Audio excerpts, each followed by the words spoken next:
Pahingi daw ng schedule ko nung nag-alay ako. Sige, lalagay ko dito. Ito na.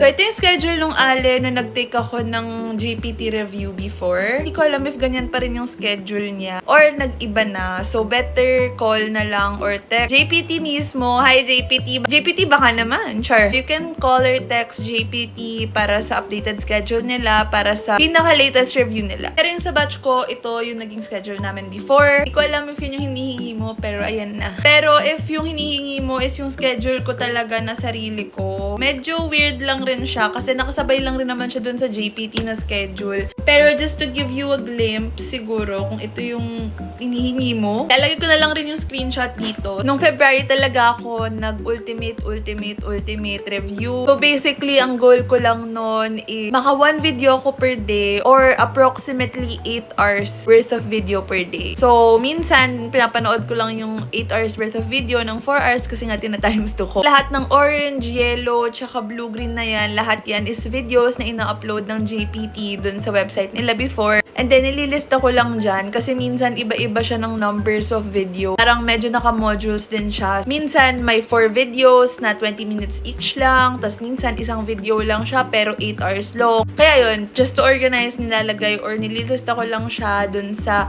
mismo kong calendar. And then, binibreakdown ko siya into hours or into videos mismo. Makikita nyo rin, nandito rin sa schedule ko or sa calendars ko kung may ganap kami. Like ito, badminton. Andyan din yung Valentine's, Bebe Day. Kung aalis man ako, ganyan. Para alam ko rin sa sarili ko na mas onti yung time ko mag-review. I don't restrict myself from going out and hindi talaga ako nagpipigil nung mga unang months na umalis or like maggala. Hindi ko alam if like naging bad thing siya, pero I guess hindi naman kasi pumasa naman ako. Medyo crammer type of person kasi ako, kaya feeling ko okay lang rin. And nagseryoso na lang rin talaga ako nung mga May na or June. Ayan, sample nung May ko. Nung May kasi halos wala na talaga akong alis and naka full-time review na talaga ako niyan. Mga weekends na lang ako or sobrang bilis lang ako umaalis, muuwi na ako agad. Sobrang mas puno siya compared nung mga February kasi refresher na rin talaga niyan and ang dami ng videos. Kaya sinasabi ko rin sa inyo na mas okay na mag 1 month full review kayo kasi during May na talaga yung talagang tinatadtad na kayo ng mga videos tapos nag-MST refresher pa ako noon so nagsasabay yung